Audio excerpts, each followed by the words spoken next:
الاحتفال هذا ان شاء الله يكون احتفال يكون في المستوى تاع ايضا طموحاتنا، لان العقد الثالث معناه ورقه طريق جديده، لان المحافظه الساميه الامازيغيه انشئت في ظرف سياسي كان وين لابد ان نفتح فضاء لتدريس اللغة الأمازيغية، لأن كان أولا مطلب شعبي، مطلب جمعيات الأمازيغية في المدرسة، كان مطلب الحركة الجمعوية، مطلب كانت مقاطعة للمدرسة في هذه الولاية بعد وولايات أخرى حدث سياسي كبير. وبالطبع الدولة وعلى أعلى مستوى رئاسة كانت لها يعني مبادرة من خلال التكفل بهذا المطلب الشرعي، وتأسست المحافظة السامية الأمازيغية اللي هي مؤسسة رئاسية.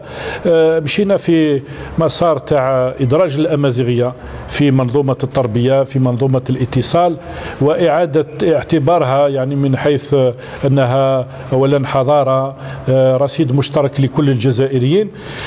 كي نقيم هذا 30 سنة يعني على العموم أن نقول الحمد لله جسدنا المبتغى الأسمى اللي هو أن الأمازيغية للجميع. ترجمنا البعد الوطني. الأمازيغية ليست حكرا لمنطقة، الأمازيغية تراث لساني، وأكثر من هذا هي قيم المجتمع. الأمازيغية لسان، ولكن الأمازيغية قيم، والأمازيغية بعد تاريخي.